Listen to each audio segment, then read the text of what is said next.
Hello everyone, welcome to my channel. आज हम करेंगे नदीम्स पोएटिक आर्ट।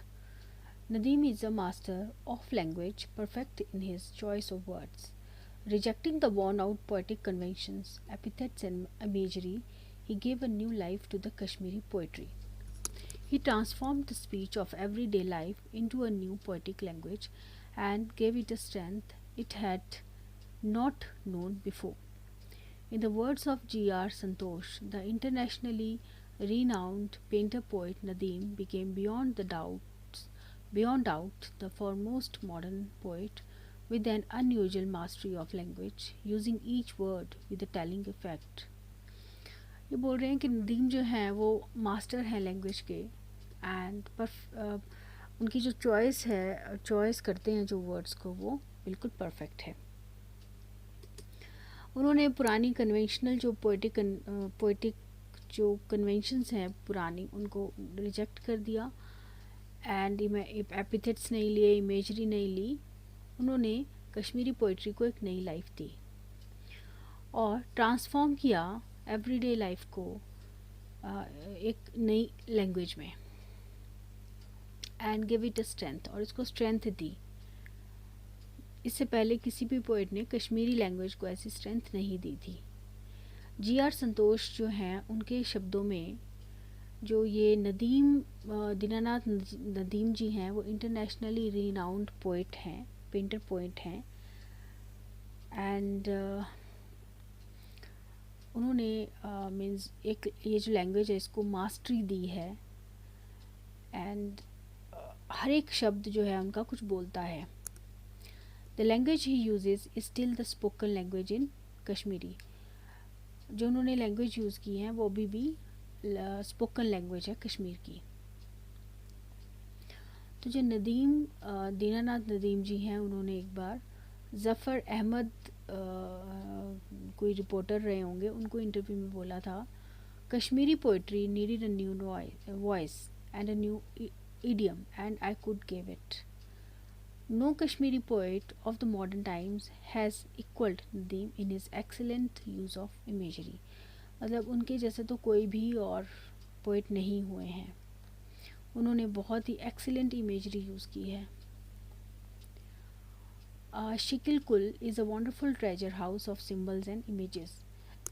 जो उनकी कलेक्शन ऑफ पोएम्स हैं शिकिल कुल, उसमें उन्होंने सिम्बल्स और इमेजेस यूज़ की है बहुत ही परफेक्ट तरीके से। प्रोफेसर एस.एल. Sadhu comments, it is difficult to say what is more beautiful, a scene is nature in nature और इट्स पोर्ट्रेल बाय नदीम। ये बोल रहे हैं कि ये कह पाना बहुत ही मुश्किल हो जाता है कि क्या ज़्यादा ब्यूटीफुल है, a seen in nature, nature का जो सीन है वो, या उसका पोर्ट्रेल जिसको नदीम ने पोर्ट्रे किया है वो ज़्यादा सुंदर है। दोनों में से मीन्स नेचर सुंदर है या उस नेचर को जो पोर्ट्रे किया है नदीम जी ने वो ज़्यादा सुंदर है। Here are two unmatched examples. One, peak of the mountain ranges, blushed red, and second is lightning spread her tresses behind the clouds. According to B.B. Kachru, the secret of Nadim's art is an intuition of an effortless use of a limited but highly appropriate vocabulary, a keen eye for the sound of his mother language, and above all, an artist's instincts for combining all this formal apparatus in fresh imagery. Nadim always looks for the right word for any situation, and the main source of his verse is the folk song and Watson marriage songs. In a meter and rhythm, he prefers the overtone of the folk dance. Like Byron, English poet of the early 19th century, Nadim never revised his verse. Shamim Ahmad Shamim, the late Urdu journalist and MP, called him the Emperor of Sloth. In 1984, Santosh suggested that Nadim's collected work should be published, but the poet remained indifferent to the idea. Later on, Motilal Saki, another fellow poet, also used his persuasive powers, which ultimately bore fruit. The main work was done by Saki in making the publication of Shihil Kul possible in 1985, and that fetched Nadim the Sahitya Academy Award. Most of his poems were not lost since these had appeared in several literary magazines of Kashmir. तो इसी तरह से कि वो नहीं चाहते थे कि उनकी पोइट्री पब्लिश हो, पहले वो नहीं चाहते थे, लेकिन उनके जो फेलो फ्रेंड पोइट थे उन्होंने उनको थोड़ा बोला और फिर उनकी पोइट्री जो है वो पब्लिश हो गई थी और उसके लिए उनको साहित्य अकेडमी अवार्ड भी मिला था। और उनकी कोई भी पोइट्री ऐसे मीन्स लॉस्ट नहीं हुई है, बिकॉज वो किसी न किसी मैगजीन में छपती ही रही।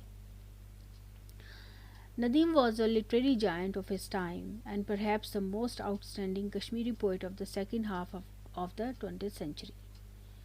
बहुत ही जायंट थे अपने टाइम के, बहुत बड़े पोइट थे, बहुत ही आउटस्टैंडिंग जो है कश्मीरी पोइट थे 20वीं शताब्दी के।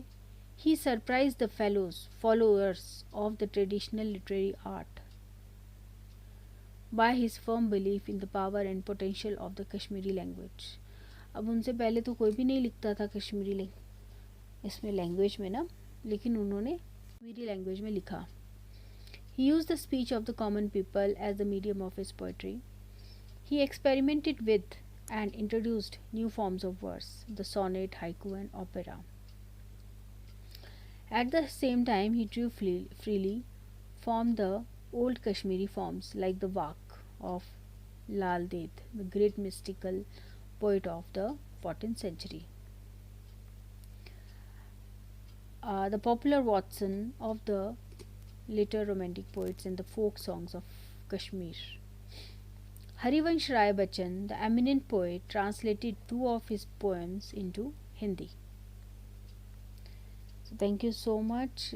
मुझे लग रहा है कि हमने जो दीनानाथ नदीम जी हैं उनके बारे में 2 वीडियोस कर लिए हैं, तो काफ़ी कुछ है डिटेल लिखने के लिए इनके। Thank you so much. अगले वाले वीडियो में मैं इसकी लाइन बाय लाइन एक्सप्लेनेशन करूँगी जो पोएम इन्होंने लिखी है द मून, जिसको जून भी कहा जाता है। Thank you so much.